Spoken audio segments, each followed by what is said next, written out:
आलोक आकाश का तो हमने समझ ही लिया है कि जहाँ पर एकमात्र शुद्ध आकाश द्रव्य ही पाया जाता है, अन्य कोई द्रव्य नहीं पाया जाता, उसके हम लोग आलोक आकाश कहते हैं। पर लोकाकाश किसे कहते हैं और उसके कितने भेद हैं, अगला प्रश्न यह है।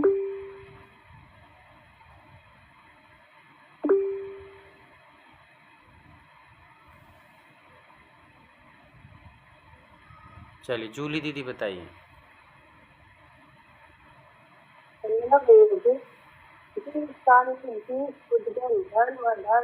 आकाश काल जिसमें द्रव रहते हैं उसको लोकाकाश कहते हैं।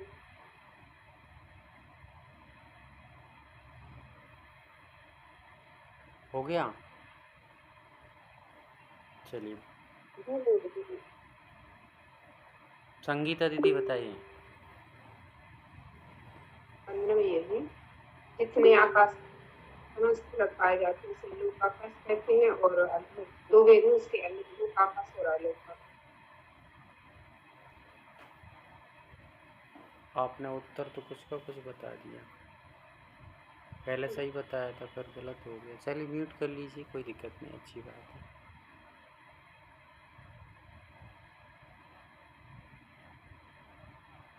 इतने सारे लोगों में मात्र 2 ही 3 हैं। चलिए सानवी दीदी आप बताइए।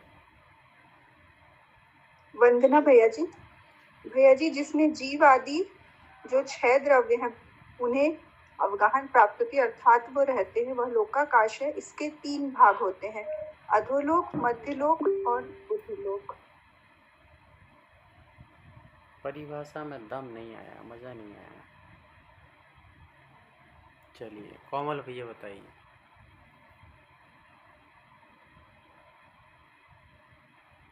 वंदना भैया जी, सभी को जय जिनेन्द्र।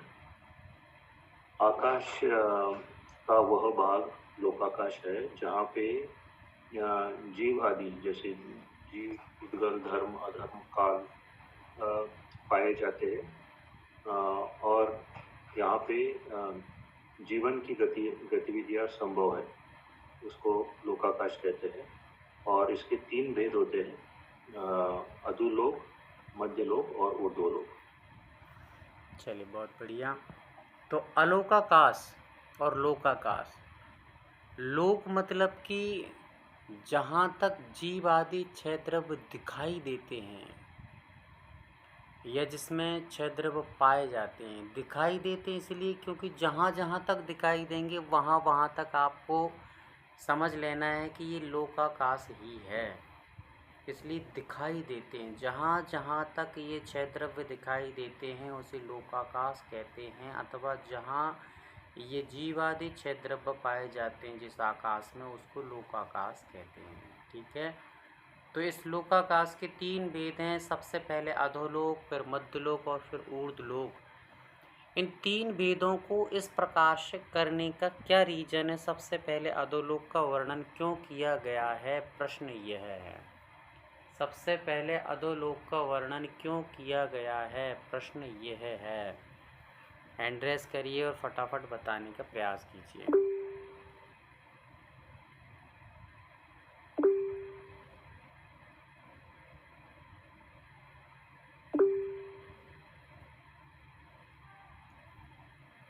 चलिए रंजना दीदी बताइए।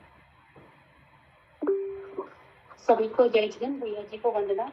अधोलोक का वर्णन सबसे पहले इसलिए किया गया है क्योंकि अधोलोक में नरकों में असंख्य दुख होते हैं, वो भयंकर पीड़ा को सहते हैं, जिससे कि जीव उनकी पीड़ा को देखकर उनके अंदर वैराग्य का भाव उत्पन्न हो जाए और वो ऐसे कर्मों को ना करें जिससे कि उन्हें नरक की प्राप्ति हो।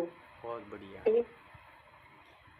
तो नरक की उस वेदना को, उस त्रास को, उस पीड़ा को देख करके और जान करके उसके बारे में कितनी ज़्यादा वेदनाएं और पीड़ाएं वहाँ भोगना पड़ता है, इससे भयभीत हो जाए जीव और संसार शरीर भोगों की आसक्ति को छोड़ करके वैराग्य के प्रति अनुरक्ति रखता हुआ, भक्ति करता हुआ सदैव शास्त्र गुरु की और मोक्ष मार्ग को प्रशस्त करे, इष्ट भावों को लेकर के सबसे पहले अधोलोक का वर्णन यहाँ पर प्रारंभ किया गया है।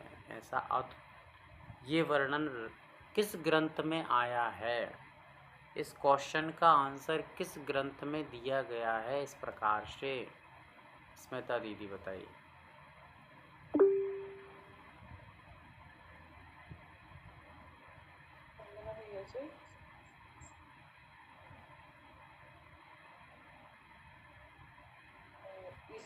क्वेश्चन का आंसर जो है वो 6 ढाला में आता है भैया जी।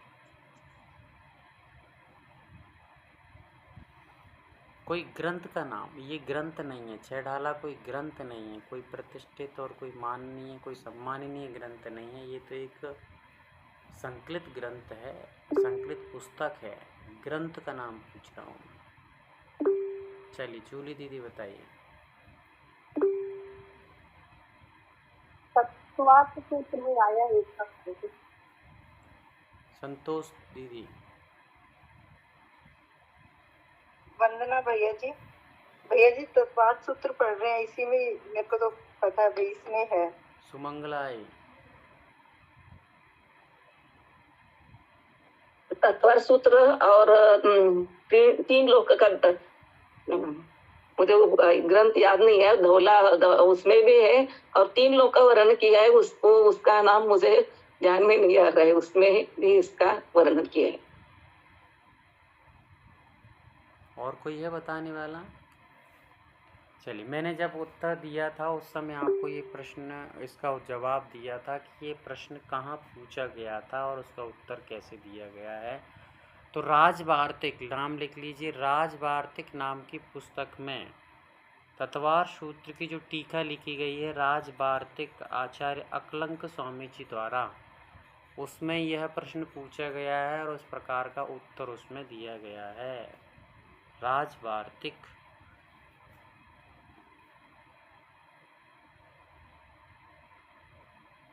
चलिए अगले क्रम में आते हैं। तो इस प्रकार से हम लोगों ने अधोलोक का वर्णन प्रारंभ किया था और अधोलोक के वर्णन में सबसे पहला सूत्र आया और सबसे पहले सूत्र को पढ़ के सुनाना है और अर्थ सहित बताना है। चलिए प्रारंभ करते हैं। कौन महानुभाव है जिसने प्रथम सूत्र को बहुत अच्छे तरीके से पढ़ लिया है, याद भी कर लिया है और साथ में उसके उत्तर को अक्षर बाई अक्षर उत्तर बताना है। बहुत अलग से घुमा फिरा के नहीं बताना है, जो सूत्र में पूछा है बस उतना ही बताना है। चलिए संगीता दीदी।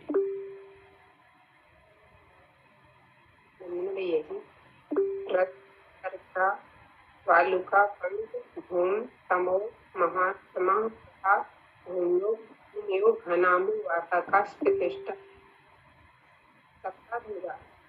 पहली पृथ्वी रत्नों के समान, सरकरा पत्थर के समान, वालुका माने रेत के समान, पंख माने कीचड़ के समान, धूम माने धुआं के समान, और तम माने अंधकार के समान, महात्मा माने महाघोर अंधकार के समान, घनामु बाता माने घन बात और आकाश के आधार से तीनों आकाश का स्थित के नीचे एक है।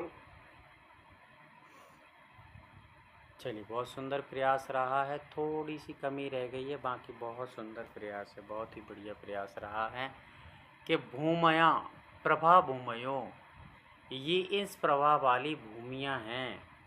रत्न शर्करा वालुका पंख धूम तमह प्रभा भूमयो, तो ये भूमि इन प्रभा वाली हैं। रत्न प्रभा वाली, शर्करा प्रभा वाली, धूम प्रभा वाली, वालुका प्रभा वाली इत्यादि। फिर आगे सूत्र में क्या कहा है कि घनाम्बु बाताकाश प्रतिष्ठा। प्रतिष्ठा मतलब कि ये किस पर आधारित हैं, प्रतिष्ठित हैं। तो ये घनाम्बु बाताकाश, घन अम्बु वात आकाश नाम का जो बात बले हैं, 3 जो बात बले हैं उन पर ये आधारित हैं। फिर क्या है, तो सप्ता धोधा, ये 7 जो पृथ्वियाँ हैं वो धोधा मतलब अध अध नीचे नीचे हैं, एक के बाद एक के बाद एक के बाद एक के बाद हैं। ऐसी आगे पीछे नहीं, जैसे स्वर्ग है ना, एक इस साइड एक इस साइड एक इस साइड एक इस साइड, ऐसा नहीं, ये एक के बाद नीचे क्रम क्रम से बनी हुई है, जैसे फ्लोर होते हैं वैसे वैसे ये बनी हुई है। चलिए बहुत अच्छा। अगले क्रम में हम लोग आते हैं। अगला दूसरा सूत्र पढ़ कर के कौन महानुभव अच्छे से उसको एक्सप्लेन कर सकता है, हैंड रेस कर लेगा।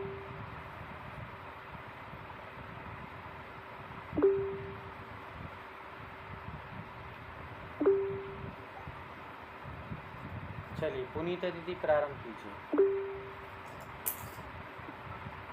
जय जी भैया। तासु त्रिंशत् पंचविंशति पंचदश दश त्रिपंचोनेक नरक्षत सहस्त्राणि पंचचैवेव यथाक्रमम्। बहुत सुंदर।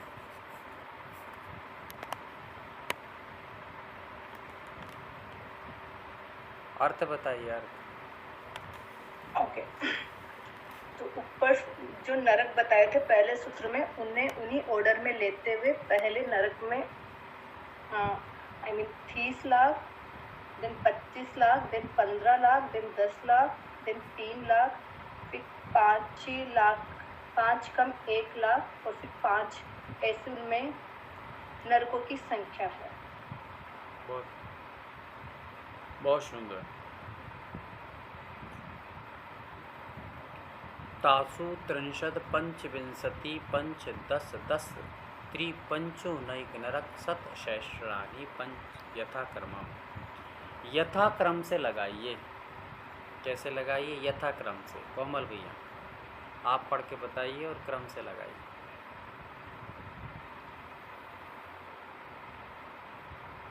वंदना भैया जी।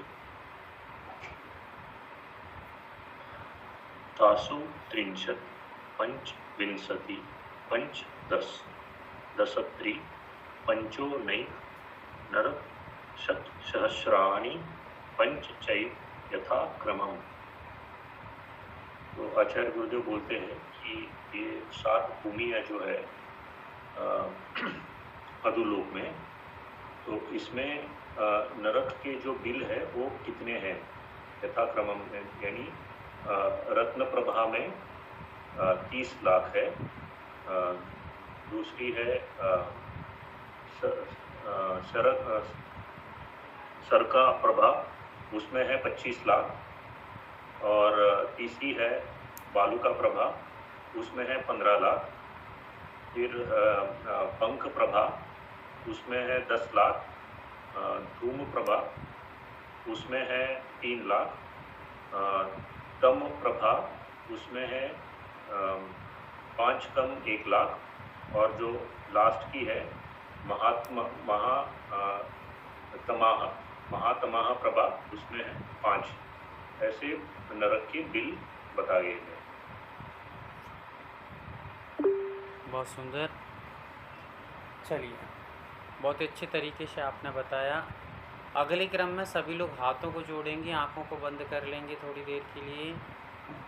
चलिए, पहली पृथ्वी है रत्न प्रभा और उसमें 30 लाख नरक हैं। दोहरा लीजिए पहली पृथ्वी का नाम और संख्या नरकों की।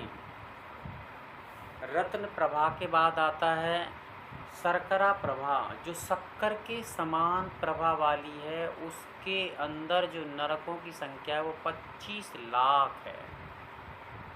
पहले में 30 लाख, जिसको अपन कहते हैं रत्न प्रभा, 30 लाख, शर्करा प्रभा 25 लाख। फिर अगली पृथ्वी है वालुका प्रभा, जो कि वालू के समान मतलब रेत के रंग वाली है। उसमें है 15 लाख। कितने बिल हैं?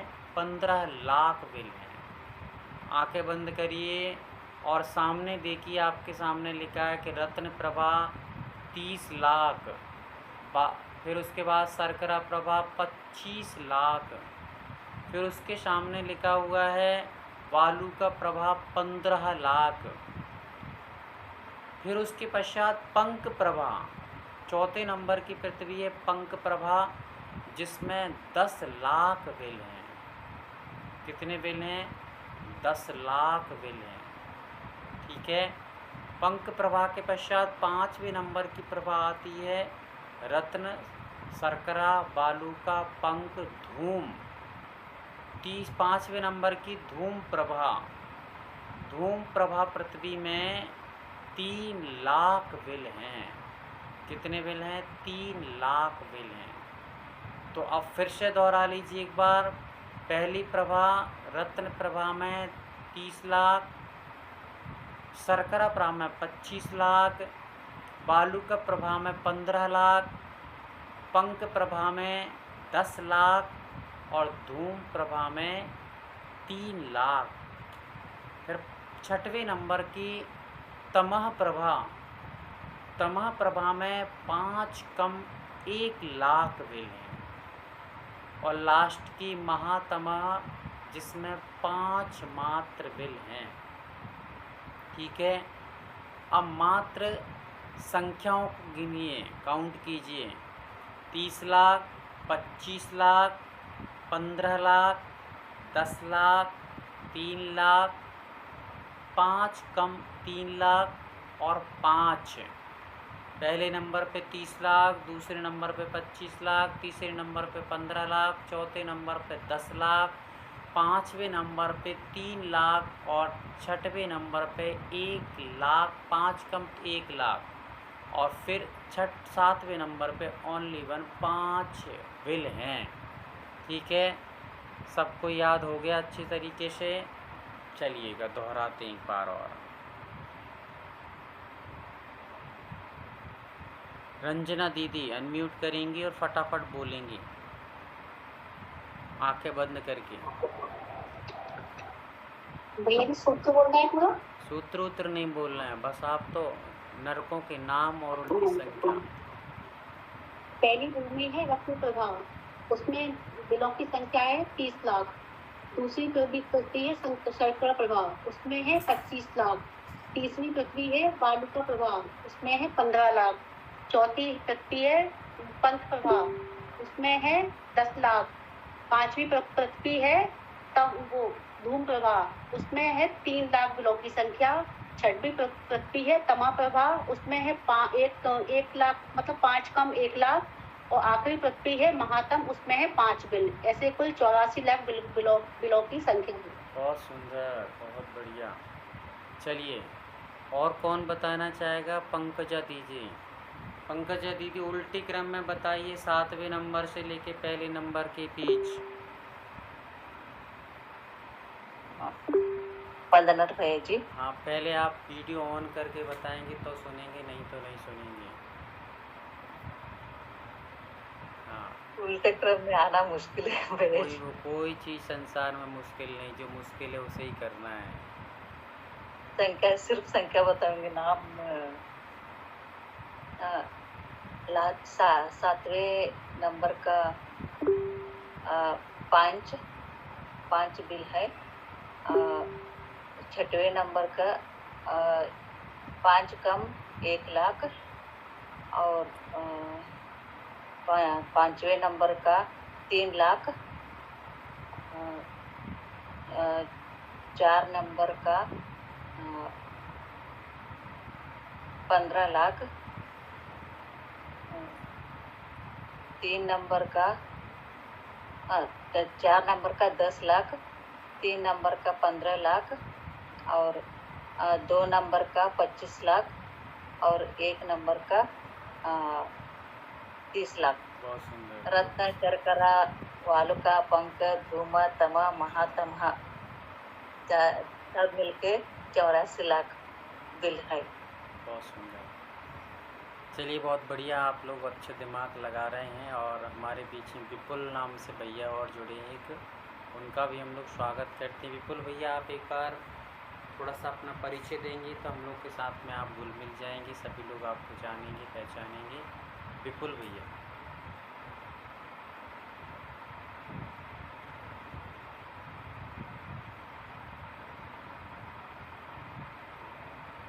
चलिए, शायद अनुकूलता नहीं है, अपन आगे बढ़ते हैं। तो अगले क्रम में मैं आपको छोटी सी जानकारी दे रहा हूँ। यहाँ पर सुभाष भैया जुड़े हैं क्या? हाँ। तो हम एक छोटा सा जानकारी मैं आप सबको दे दूं कि हम लोगों ने जब पाठशाला प्रारंभ की थी तो लगभग अभी 3 साल हम लोगों को होने वाले हैं लगभग। और तभी से एक बच्चों की पाठशाला भी प्रारंभ हम लोगों ने की थी। और बच्चों की पाठशालाएं चलती थी मराठी भाषा में, कन्नड़ भाषा में, एक हिंदी भाषा में। ऐसे 3 बच्चों की पाठशालाएं संचालित होती हैं, जिसमें से मराठी पाठशाला अभी भी बहुत बेहतर तरीके से कार्य कर रही है। और मराठी पाठशाला में जो बच्चे हैं उनको हर वीकली कभी मंथली एग्ज़ाम रखे जाते हैं और उनसे बहुत बेहतर तरीके से गिफ्ट उनको वितरित किए जाते हैं। कुछ सदस्य उस समय बनाए गए थे और आज भी पुनः आप सबसे रिक्वेस्ट है कि यदि आप लोग उन बच्चों की भविष्य की कल्पना से थोड़ा बहुत जुड़ सकते हैं ताकि हमारे माध्यम से भी उन बच्चों को प्रोत्साहन वर्धन हो और बच्चे आगे बढ़ें और अच्छे से अन्य लोगों को भी इस बात की सूचना पहुंचे कि पाठशाला में बहुत बेहतर तरीके से कार्य चल रहे हैं, तो हम और भी जुड़ेंगे। तो बच्चों से बच्चों की लिंक बनती चली जाती और लोग जुड़ते चले जाते हैं। तो वहाँ पर कुछ राशि निर्धारित की थी सदस्य बनने के लिए। सुभाष भैया एक बार आप जानकारी देंगे क्या? हाँ, वंदना भाई सभी को जय मिलेंगे। ऐसा कुछ ये नहीं था, compulsion was not there for everybody. Suppose monthly किसी को 100 रुपये देने का है 100 रुपये भी दे सकते हैं, 200 देने का है 200 दे सकते हैं, 500 देने का 500, depending on your capacity. Suppose साल में अगर देखने का तो एट ए टाइम 1200 रुपये भी दे सकते हैं। मंथली 100 रुपये अगर हम पकड़ते हैं तो साल का 1200 रुपये होता है। सपोज किसी का बर्थडे है, मैरिज एनिवर्सरी है, या और भी किसी बच्चे को अच्छे मार्क्स मिले या कुछ अच्छी घटना अपने घर में हो गई, तो इस समय बच्चों को एंकरेजमेंट करने के लिए हम ये कर सकते हैं, क्या बोलते हैं, स्कॉलरशिप के नाम से ऐसा एनकरेज करेंगे, हम दे सकते हैं। अभी सबको रिक्वेस्ट है जब भी संभव है तो हम एक नंबर शेयर करेंगे ना भाई से बात करके, वहाँ पे आप लोग ये राशि जमा कर सकते हैं। कंपल्सरी किसी को भी बिल्कुल नहीं है इतना ही राशि चाहिए, जिससे एज पर योर विश। वंदना भाई जय जिनेम।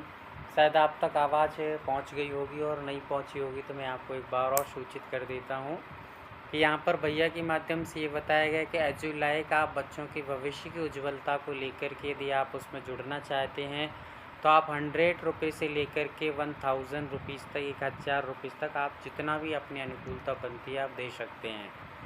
साथ ही साथ में इस राशि का उपयोग वहाँ तो किया ही जाता है, यहाँ पर भी बहुत सारे कार्य आपको पता होगा कि समय समय पर हमारी अश्मिता दीदी, रेणु दीदी, पुनीता दीदी सभी लोग जुड़ कर के एक छोटी प्रतियोगिताएं निकालते हैं और प्रतियोगिताओं के माध्यम से काफ़ी सारे लोग जुड़ते हैं और उन सबको भी पारितोषित किया जाता है, तो उसमें भी आपकी राशि वहाँ पर खर्च होगी।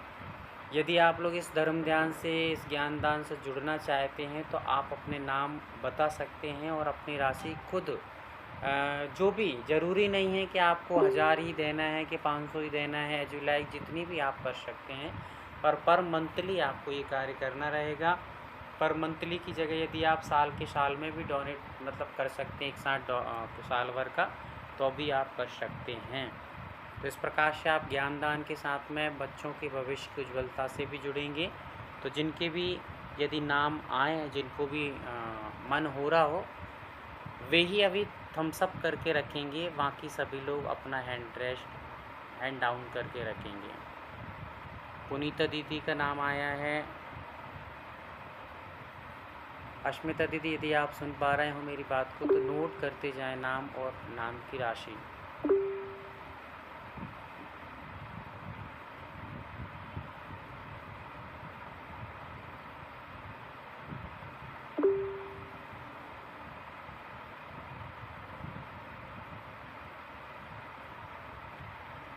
चलिए, शायद पूजा दीदी आप कर लीजिएगा, नाम नोट करते जाइए फटाफट। और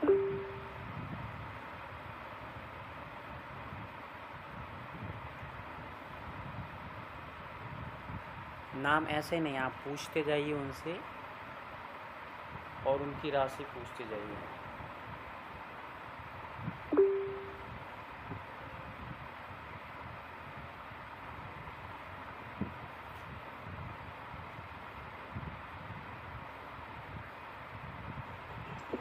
भैया जी वंदना, सभी को जय जगन। अस्मिता दीदी आपने नाम लिखा है एंड्रेस, तो बस नाम ही नोट कर दूं सबके नाम? नाम के साथ उनकी राशि पूछते जाओ, क्या दिन कितने करना चाहते हैं बताइए। अस्मिता दीदी आप अमाउंट बता दीजिए।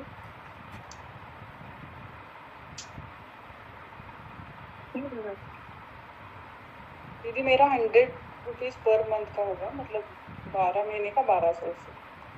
ठीक है। सुनीता दीदी आप बता दीजिए।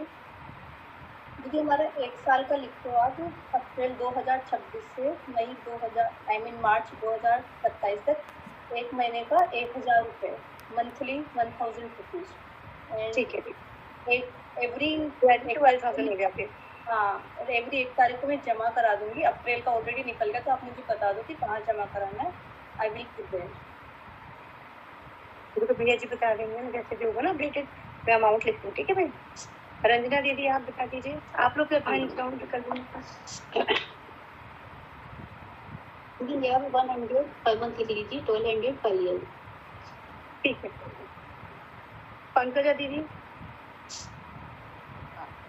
हाँ, मेरा 1 महीने का 100 रुपए। जी। शशि दीदी जय देव दीदी 100 रुपये में है, 1200 साल। शोभा दीदी आप अनम्यूट हैं।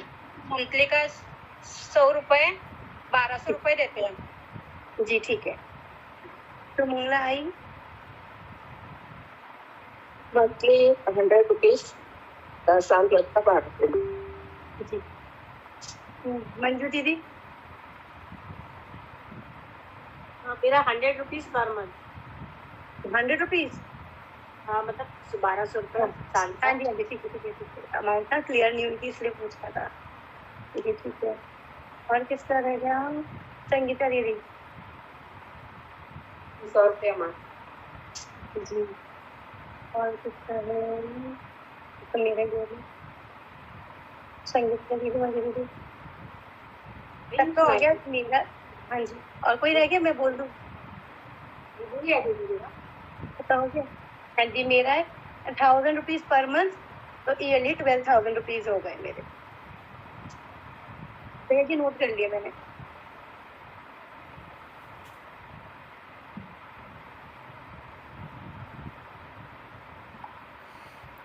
चलिए, बहुत बहुत धन्यवाद। आगे चलते हैं हम लोग। जिनको भी कहाँ पर ये राशि जमा कराना है वो सारी चीज़ें आपको ग्रुप में प्राप्त हो जाएंगी, जानकारियाँ। साथ ही साथ में मैं आपको छोटी सी बात बता दूं कि कभी भी कहीं भी फोकट में कोई चीज़ यदि मिल रही हो तो वो जहर भी मिल रहा हो तो मत लीजिएगा, क्योंकि फोकट की चीज़ को व्यक्ति कभी भी कीमत नहीं समझता है। एक एग्जाम्पल मैं आपको दे रहा हूँ, ध्यान से सुनिएगा। यदि आप वर्ल्ड लेवल की टीचर भी हैं, आप पूरे वर्ल्ड लेवल की टीचर हैं और आपके पास हज़ारों लोग काउंसलिंग के लिए देश विदेश से आते हैं, फिर भी मुझे जितने भी लोग यहाँ पर जुड़े हैं बताइएगा, यदि आप पूरे वर्ल्ड लेवल की टीचर हैं, ऑल वर्ल्ड लेवल की टीचर होने के बाद आपके पास हज़ारों लोग काउंसलिंग के लिए आते हैं, बाहर देश विदेश से आते हैं, फिर भी क्या आपके बच्चे आपसे पढ़ने में इंटरेस्टेड होते हैं या नहीं होते हैं?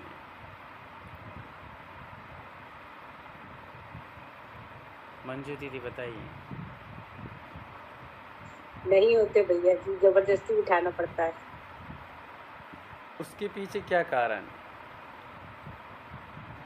शायद घर की चीजों की वैल्यू नहीं होती लगता है,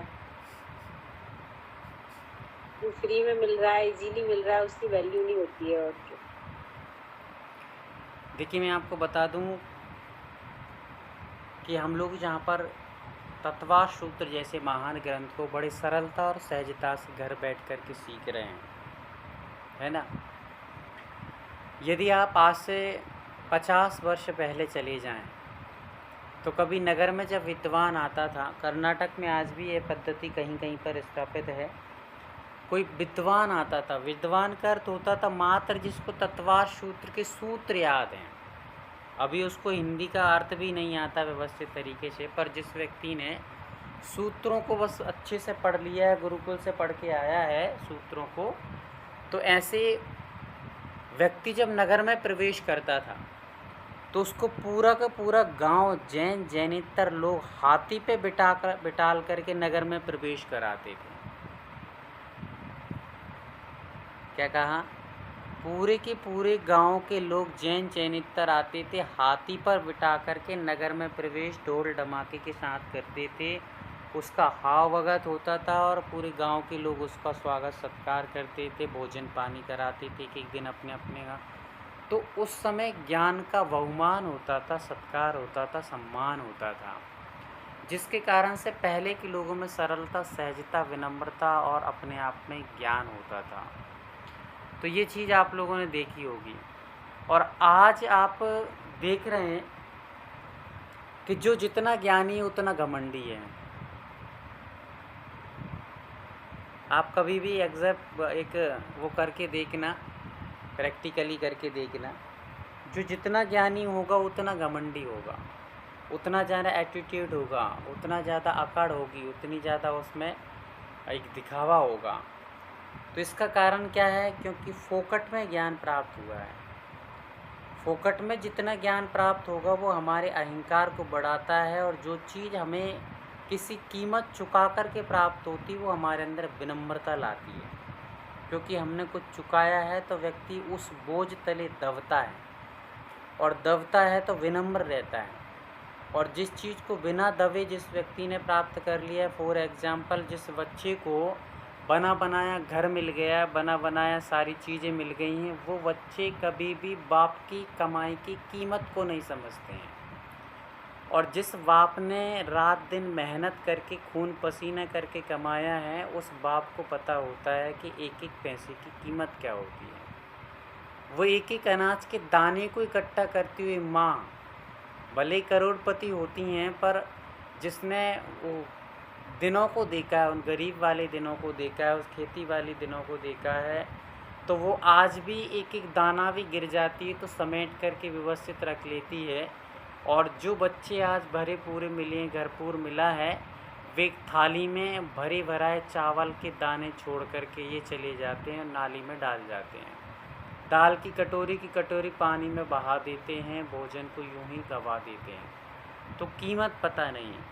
इसलिए हमेशा कहीं भी यदि फोकट में भी मिल रहा हो तो उसकी कीमत करिएगा और ख़ुद कीमत चुकाने का प्रयास कीजिए। और जब भी कीमत चुकाने का अवसर मिल जाए तो सबसे पहले आगे आइएगा। क्या कहा? सबसे पहले आगे आने का प्रयास कीजिएगा। ये हमारी विद्वत्ता का एक सबसे बड़ा परिचय है कि हम लोग ज्ञान दान को यदि प्राप्त किया है तो हम ज्ञान दान देने में भी आगे रहें। अब मैं यदि आपसे कह दूं कि देखिए हम लोग क्लास आगे की और भी क्लासों को चलाएंगे और आपको पढ़ाने का यदि अभ्यास हो गया है तो पढ़ाना है आप लोगों को, तो अब आप लोग घूंघट डाल के घर में बैठे रहें पढ़ कर के, तो आपका ज्ञान कोई काम का नहीं है। वही कुआं मीठा होता है जिसमें से पानी निकलता रहता है, वह पानी सड़ जाता है जिस पानी को निकाला नहीं जाता है। इसलिए ज्ञान अर्जन के साथ में ज्ञान का मार्जन भी होना चाहिए। ज्ञान के सृजन के साथ में ज्ञान को वितरण भी होना चाहिए, तब जाकर ज्ञान अपने आप बढ़ता है, बहुत विस्तार को प्राप्त होता है। जितना आप पढ़ कर के नहीं सीखते हैं उतना आप पढ़ा कर के सीखते हैं। ठीक है? इसलिए स्मार्ट वर्क यही कहता है कि आप पढ़ने के साथ साथ दूसरों को भी पढ़ाने का प्रयास कीजिएगा। उससे आपकी बुद्धि कई अधिक गुना काम करेगी और बेहतर उदाहरण लेकर के आएगी। आगे बढ़ते हैं। तत्वार्थ सूत्र के दूसरे सूत्र को हमने पढ़ा, तीसरे अध्याय के दूसरे सूत्र को। तीसरे सूत्र में क्या आया है बिना देखे बताना है। तीसरे सूत्र में क्या आया है और सूत्र को पढ़ के सुनाना है। चलिएगा।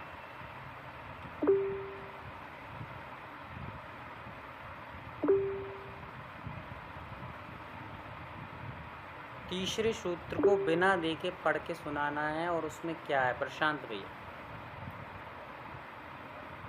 भैया जी, तीसरे सूत्र में जो नारकी होते हैं उनकी जो लिशा वगैरह वगैरह है, उसके बाद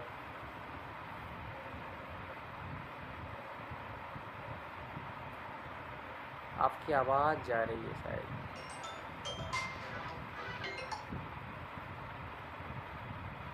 तो सूत्र को सुनाइए।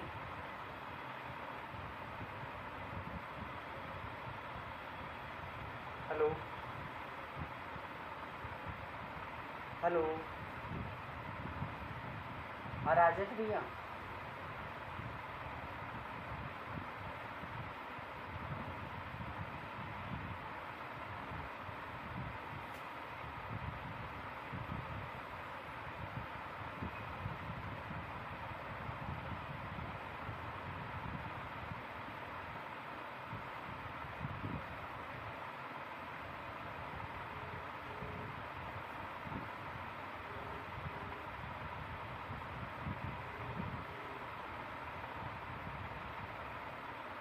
हेलो, हाँ भैया बताइए। आपने कॉल लगाया था जी?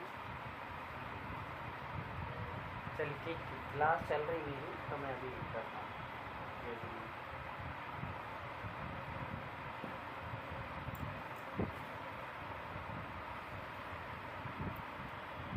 चलिए, मेरी आवाज़ आ रही है? प्रशांत भैया, आप सूत्र को पढ़ के बताइएगा और उसका अर्थ बताइएगा। प्रशांत भैया।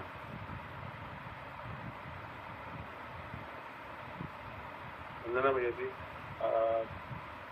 नारका नित्य अशुभतर लेशा परिणाम देह वेदना विक्रिया।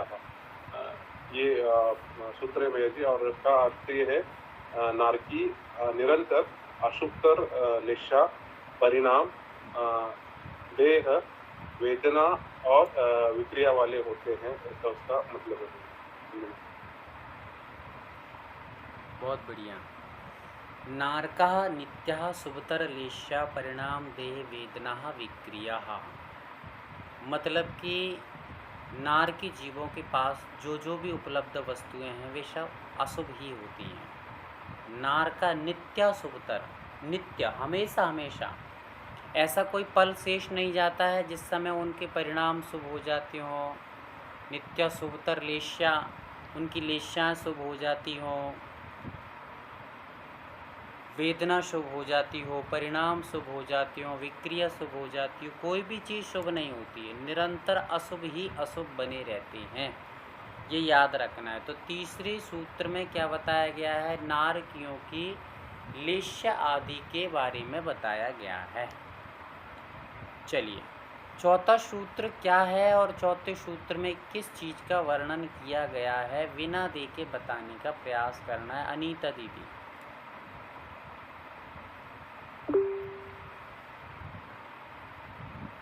वंदना भैया जी, सभी को जय श्री राम। चौथे सूत्र में नारकियों के दुख कहा गया है। परस्पर उदरित दुखा, नारकी जो हमेशा एक दूसरे में दुख देते हैं, दुख भूलते नहीं है। बहुत सुंदर। पांचवें सूत्र में नारकी आपस में किस प्रकार से दुख देते हैं उसके वर्णन किया गया है। तो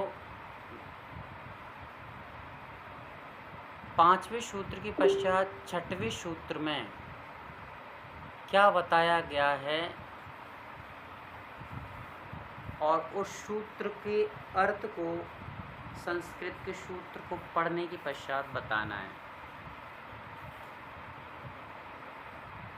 रश्मि दीदी। भैया जी बनना।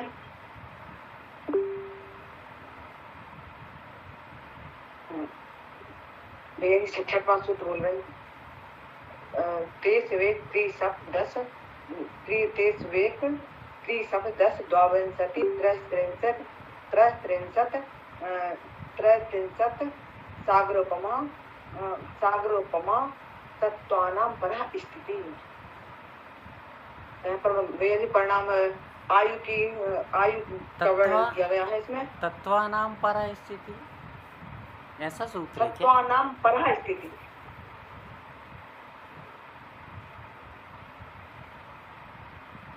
ये सही है। एक मिनट म्यूट करिए।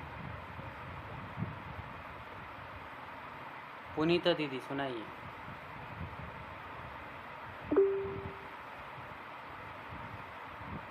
ये आप 5 को पूछ रहे कि छठा तो ये परस्पर तोरित दुखा वो चौथे नंबर का सूत्र था। हाँ। उसके बाद फिर संक्लिष्टा सूरो दीर्घ दुखा राइट। राग चतुर्था, ये 5वें नंबर का सूत्र है। तो इस सूत्र में बेसिकली जो असुर कुमार जाति के देव चौथे नरक को मतलब फर्स्ट से 3 तक जाते हैं, नारकी जीवों को आपस में भिड़ा कर लड़ाते हैं। सूत्र एक बार अच्छे से बोलिएगा। संक्लिष्टा सूरो दीर्घ दुखा राग चतुर्था। बहुत सुंदर। म्यूट कर लीजिए दीदी। अश्मिता दीदी। भैया जी सूत्र को पढ़िएगा लास्ट के 6वें नंबर का और उसका अर्थ बताइए।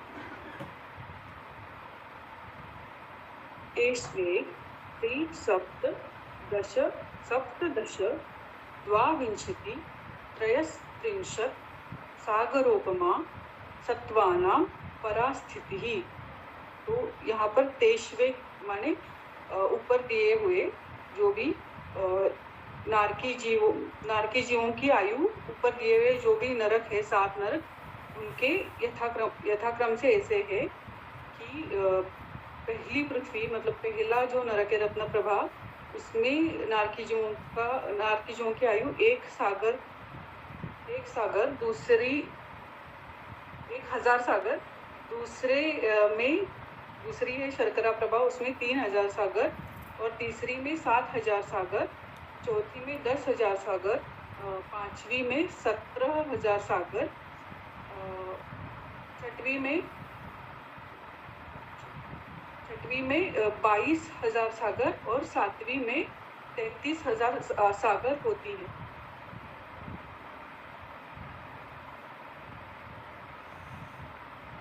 थोड़ी सी मिस्टेक हो गई है, सुधारने की आवश्यकता पड़ेगी। जी भैया जी, वो 1000 सागर नहीं है, 1 सागर, 3 सागर, 7 सागर, 10 सागर, 17 सागर, 22 सागर और सातवीं में 33 सागर। वैसे ही एक सागर में परेशान हो रहे हैं बेचारे, 1000 और जोड़ दो तो हो गया काम। थोड़ा सा दया करो परिणाम विचार। चलिए सूत्र को फिर से एक बार और दोहराने के लिए सानवी दीदी। वंदना भैया जी, सभी को जय जैन। दैश्विक सप्तदश द्वाविंशति त्रयस्त्रिंशत् सागरोपमा सत्वानां परस्थितिः। सप्तदश ऐसे 2 बार है क्या? सप्तदश फिर से बोलती भैया जी, सॉरी। दैश्विक सप्तदश द्वाविंशति त्रयस्त्रिंशत् सागरोपमा सत्वानां परास्थितिः। जी भैया 2 बार है। 2 बार नहीं है, थोड़ा सा डिस्टर्ब हो रहा है सूत्र। देशवेग त्रि सप्तदश ऐसे अलग अलग पढ़ना है उसको। सप्तदश हो जाएगा तो 17 2 बार निकल आएगा। देश वेग त्रि सप्तदश त्रयस्त्रिंशत् ऐसे करके पढ़ना। चलिएगा अगले क्रम में आते हैं। संगीता दीदी सुनाइए सूत्र को।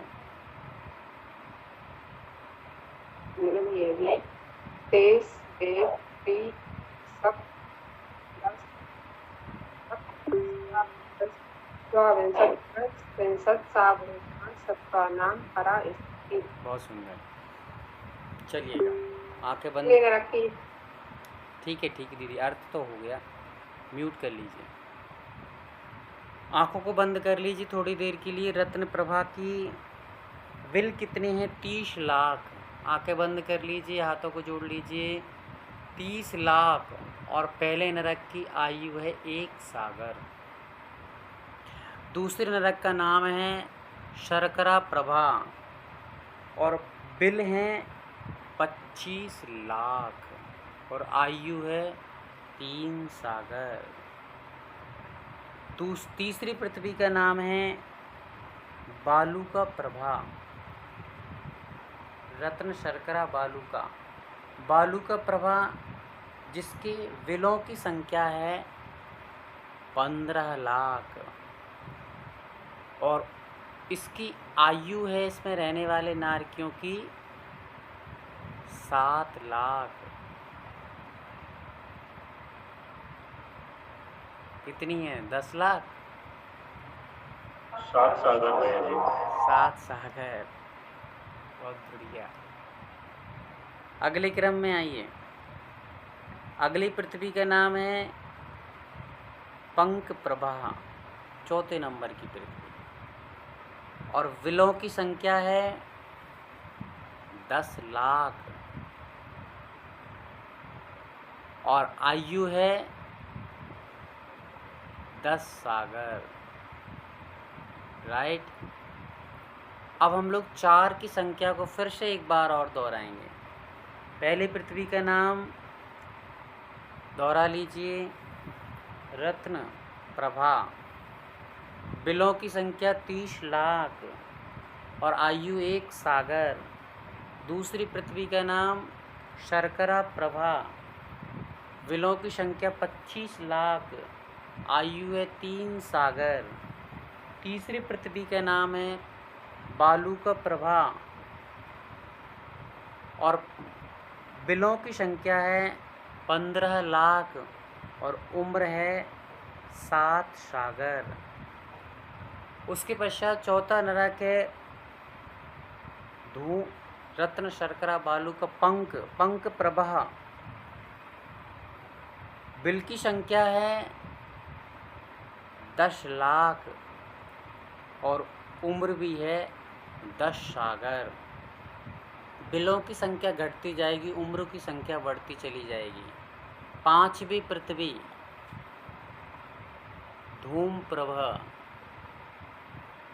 धूम प्रभा की बिलों की संख्या है 7 लाख, उम्र है 3 लाख। बिलों की संख्या 3 लाख और उम्र है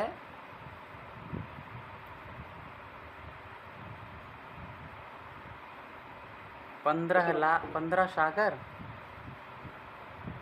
17 सागर। बहुत बढ़िया, याद होना चाहिए। फिर उसके बाद पांचवी पृथ्वी के बाद छठवीं पृथ्वी तमह प्रभा, विलों की संख्या 5 कम 1 लाख और आयु है 22 सागर। सातवीं पृथ्वी का नाम है महातमह, विलों की संख्या ओनली 5 और आयु है 33 सागर। अब आप उल्टी क्रम में फिर से एक बार और दोहरा लीजिए। कौन दोहराएगा? एड्रेस करके बताएं कौन दोहरा सकता है। उल्टी क्रम में विलों की संख्या बताना है, पृथ्वी का नाम बताना है और आयु बताना है।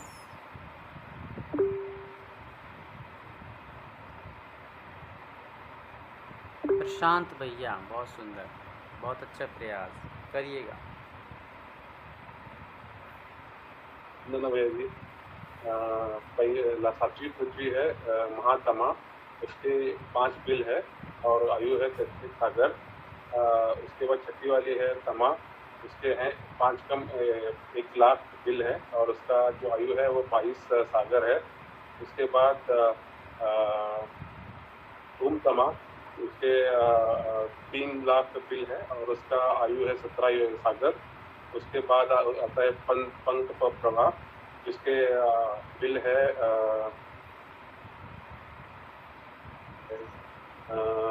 10 लाख और उसके बिल भी है, सॉरी ये वायु आयु है 10 सागर। उसके बाद आता है धूम प्रभा, हाँ धूम प्रभा नहीं, बराबर है, कुछ वालू का सॉरी वालू का आती है। इसका ये है बिल है 15 लाख ये है, और उसकी आयु है 7 सागर है। उसके बाद सर्प नहीं, उसके बाद आता है शर्करा, उसका आता है बिल है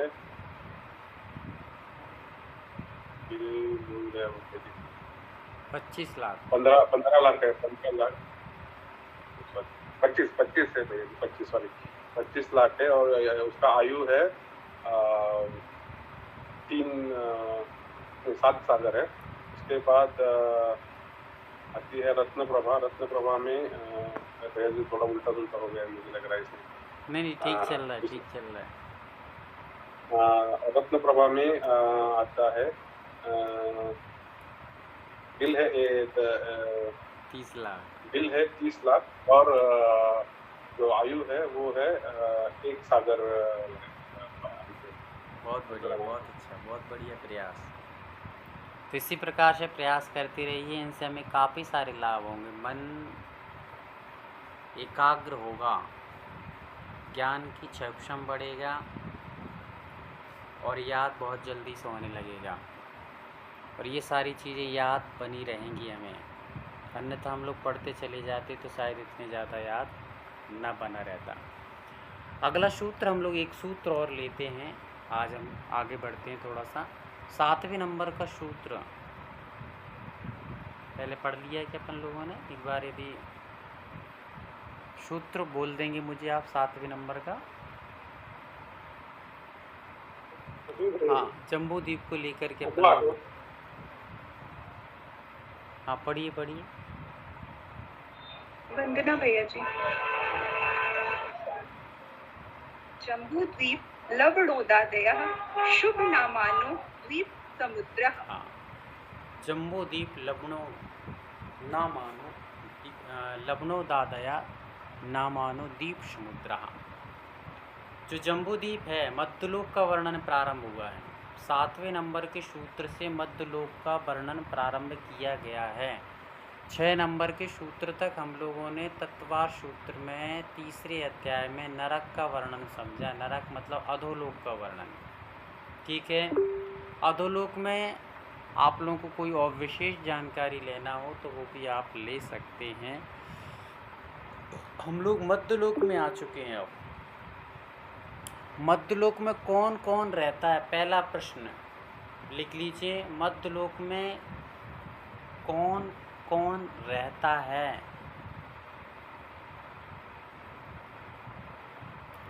तो नोट करेंगे, मध्यलोक में मनुष्य,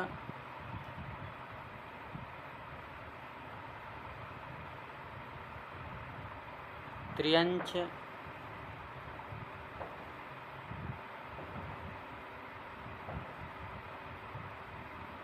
और ज्योतिष देव रहते हैं। विशेष रूप से इनके स्थान होते हैं। बाकी बेंतर और भवनवासी जीव आते जाते रहते हैं, इनके स्थायी रूप से बिल नहीं हैं।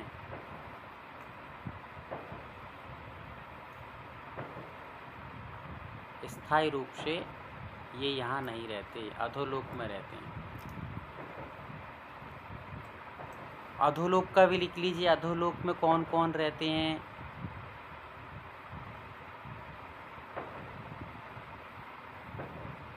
तो अधोलोक में सबसे पहले लिख लीजिए बेंतर देव,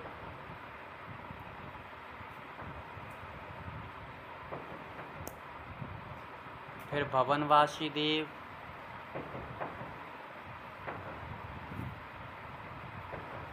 फिर नारकी और नित्य निगोदिया। ये सब अधोलोक में रहते हैं।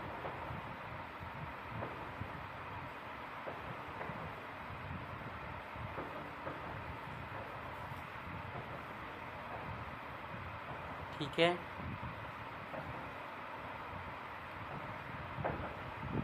तो हम लोग मध्यलोक में आए हैं जहाँ पर मनुष्य रहते हैं, त्रियंश रहते हैं और ज्योतिष देव रहते हैं। तो सबसे पहले यहाँ पर हम लोग समझते हैं कि मध्यलोक किसे कहते हैं।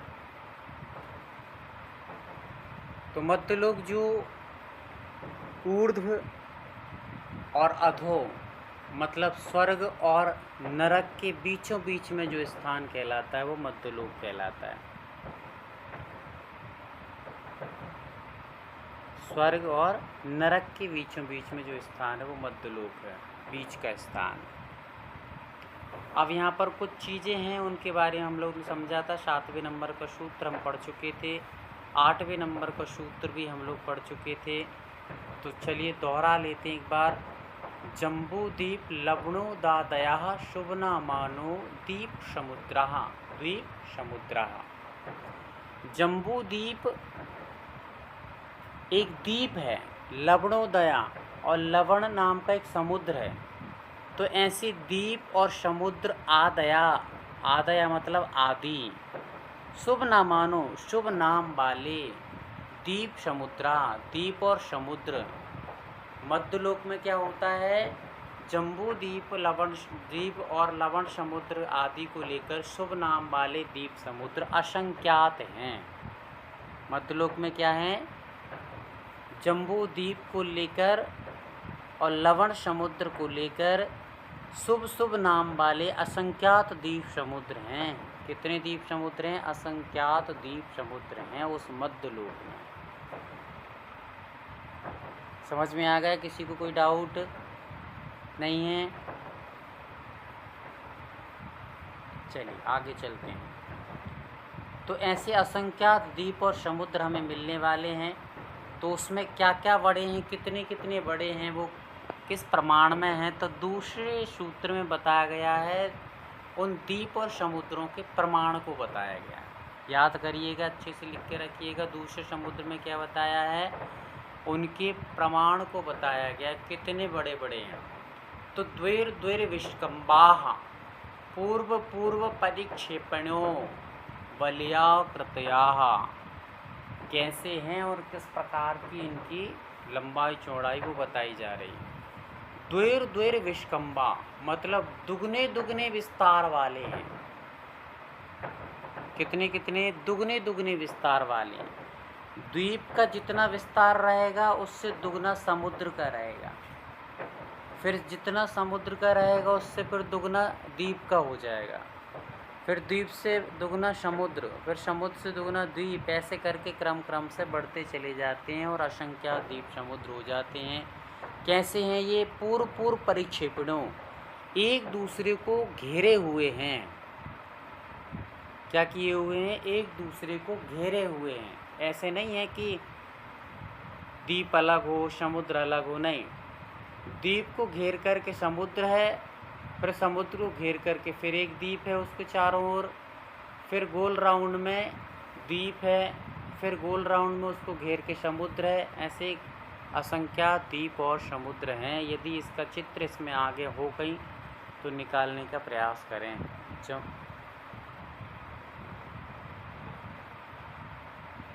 ये देखिए, हाँ ये तो हो गया जम्बू द्वीप का चित्र, वो अपन आगे समझेंगे। जम्बू द्वीप का चित्र, मध्यलोक का चित्र बता दिया जाएगा। तो हाँ ये देखिए, इसमें देखने में आ जाएगा चित्र में।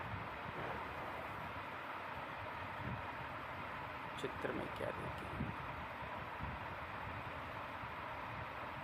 चलिए इसको भी रख लीजिए आप। अभी मध्यलोक का चित्र आपको बता दिया जाएगा, जिसमें असंख्यात द्वीप और समुद्र दिखाई देंगे, वो आपको आगे चल करके दिखा दिया जाएगा। फिलहाल में आप इतने दो सूत्रों के अर्थों को समझ गए होंगे और हम लोग इसको, इसमें थोड़ा सा नीचे जाने पर है चित्र ढाई द्वीप का दीदी, थोड़ा सा नीचे है। ढाई द्वीप का नहीं चाहिए अपन को, पूरे मध्यलोक का चित्र चाहिए, वो आ जाएगा, कोई बात नहीं। चलिए आगे चलते हैं हम लोग। ये दो सूत्रों के अर्थों को आप व्यवस्थित तरीके से समझ लीजिएगा। मध्यलोक प्रारंभ हो गया है जहाँ पर हम लोग निवास करते हैं। तो हम लोग किस किस प्रकार की व्यवस्थाओं के साथ में जीवन यापन कर रहे हैं और हमारे साथ में कितने द्वीप समुद्र जुड़े हैं, कितने बड़े बड़े हैं, क्या ढाई द्वीप है, इत्यादि चीज़ों को यहाँ पर हम लोग व्यवस्थित तरीके से सीखने समझने का प्रयास करेंगे। आइए 2 सूत्रों को पढ़ते हैं, फिर से दोहरा लेते हैं एक बार। और कौन कौन ऐसे महानुभव हैं जिन्होंने इन 2 सूत्रों को भी याद करके रखा हुआ है, एड्रेस करके रखिए एक बार। जम्बू दीप लवणोदया शुभ नामानो दीप समुद्र। संगीता दीदी, पुनीता दीदी, वैशाली दीदी, अक्याई, 4 लोगों ने हैंड अपने कर लिए हैं। शशि दीदी, रश्मि दीदी। चलिए, बहुत सुंदर प्रयास आप लोगों का चल रहा है। कोमल भैया ने भी हैंड कर लिए, रंजना दीदी, शानवी दीदी, पूजा दीदी ने कई एकाध भी सूत्र याद नहीं किया अभी तक। फॉर्मूला दीदी, अनीता दीदी, सुमंगला आई, चंद्रकांता दीदी, जूली दीदी, शोभा दीदी, ये सब भी याद करिए आप लोग भी। दिव्यांका दीदी, अरुणा दीदी, संतोष गोयल, रूपाली दीदी, संजू दीदी, इतने सारे लोग हैं। म्यूट करिए, किसने अनम्यूट कर लिया है?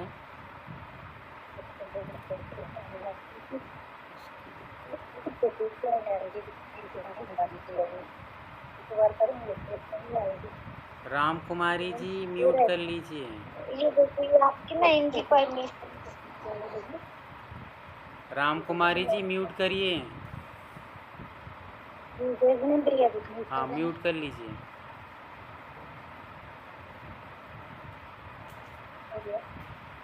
म्यूट करो, म्यूट नीचे दिया होगा, देखिए उसमें माइक दिया होगा, उसको क्लॉक टच कर दीजिए तो हो जाएगा।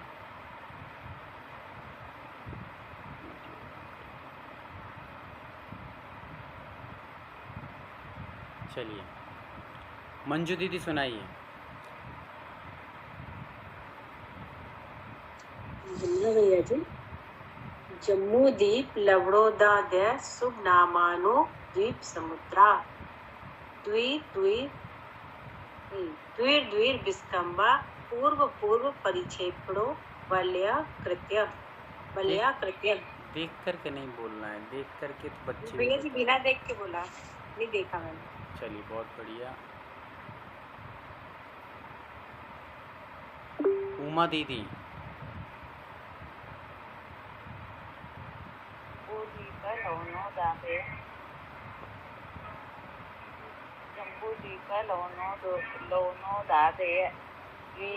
शुभ नामानो द्वीप समुद्र। आगे विस्कंबा पूर्व परिक्षेपिनो वलयान।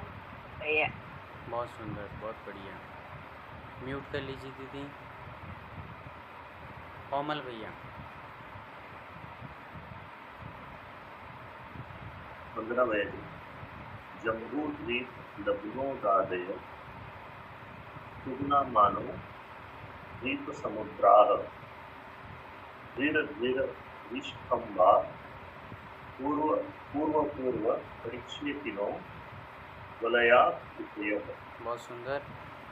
इसमें जो विस्कंबा शब्द है, विस्कंबा का अर्थ क्या है कोमल भैया?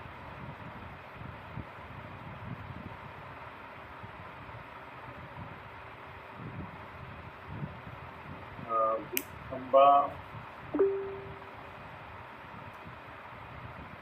नहीं पता भैया जी। चलिए, कोई बात नहीं। जूली दीदी बताइए, विस्कंबा का अर्थ क्या है? देख के नहीं बताना, जिनकी वीडियो ऑन है भी बताएंगे।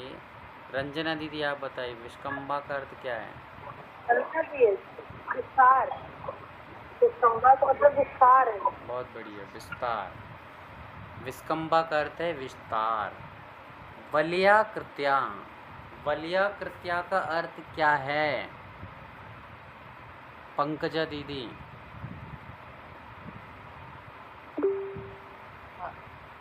गोलाकार। वलयाकृत्या, वलय आकृतया मतलब वलय के आकृति के हैं ये। वलय मतलब गोल आकार में है। चलिए बहुत बढ़िया, म्यूट कर लीजिए। वलयाकृत्या मतलब वलय के आकृति के समान है ये। वलय मतलब गोल आकार में हैं।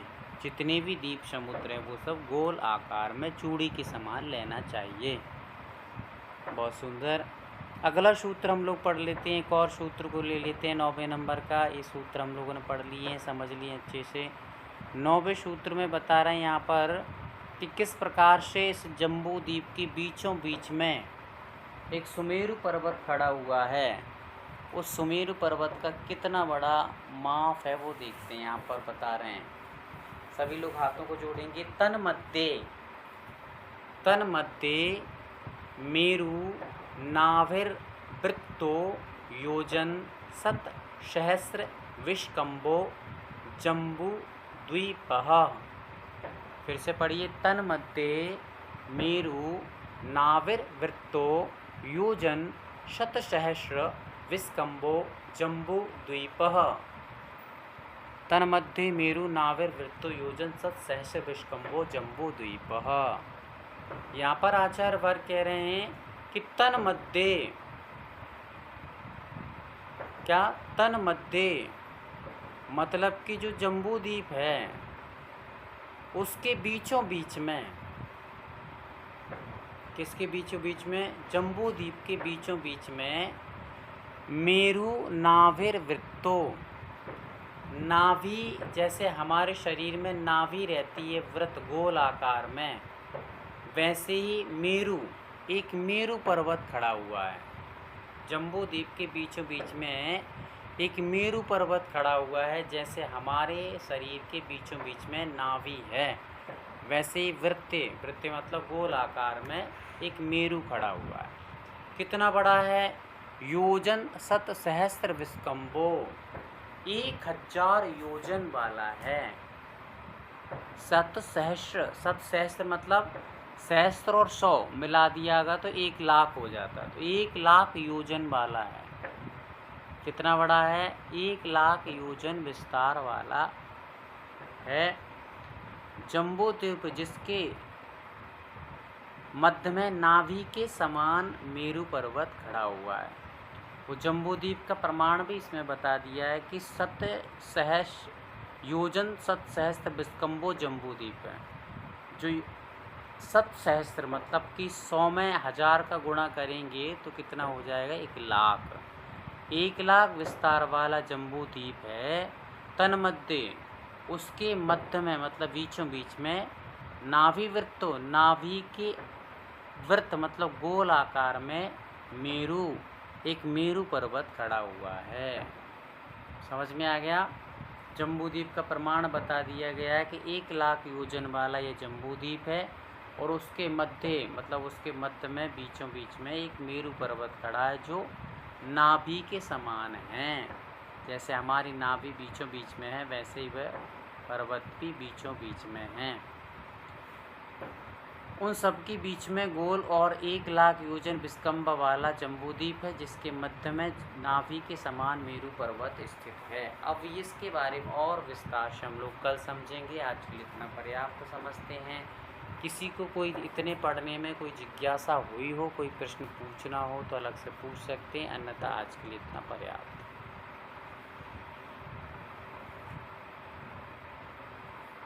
हाथों को जोड़ेंगे। हाँ दीदी। भैया जी, प्रारब्ध शब्द का अर्थ क्या लेना है? प्रारब्ध क्या पूछा आपने? हाँ जी भैया जी, प्रारब्ध शब्द का अर्थ। प्रारब्ध कहाँ पे आया है? ये सूत्र में नहीं आया भैया जी, लेकिन थोड़ा सुन रहे थे इस बारे में, तत्वार सूत्र के बारे में, तो उसमें सुना था कि प्रारब्ध कट जाते हैं। प्रारब्ध जपने से प्रारब्ध कट जाते हैं। हाँ, प्रारब्ध मतलब होता है कि हमारा जो कर्म है वो उसको प्रारब्ध कहते हैं। कर्म कट जाते, प्रारब्ध कट जाते हैं। जो आने वाले कर्म है उनको कहते हैं प्रारब्ध। यह हमारा जो भविष्य मतलब हमारा जो चल रहा है प्रारब्ध कट जाते हैं, मतलब आने वाले जो कर्म हैं वे सब कट जाते हैं उससे। चलिए हाथों को जोड़ेंगे, माँ जिनवाणी की स्तुति कर लेते हैं। और किसी की पाठशाला में जो भी जिन्होंने राशि लिखाई हैं और किसी के भाव बन रहे हों तो वो हमारे सुभाष भैया से संपर्क करके आप उनको राशि जमा करा सकते हैं। चलिएगा। बोधि समाधि परिणाम विशुद्धि स्वात्मोपलब्धि शिव शौक्य सिद्धि चिंतामणिं चिंतित वस्तुदानी त्वां वंदे मानस्य नमास्तु देवी। 9 बार नमोकार मंत्र का सभी लोग स्मरण करेंगे। ब्रह्मचारी दीदी त्यागी वृत्तियों के लिए वंदना सभी को चाहिए।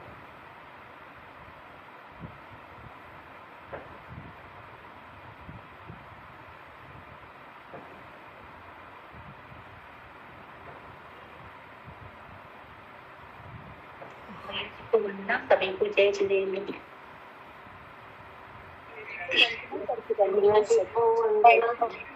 सभी को जय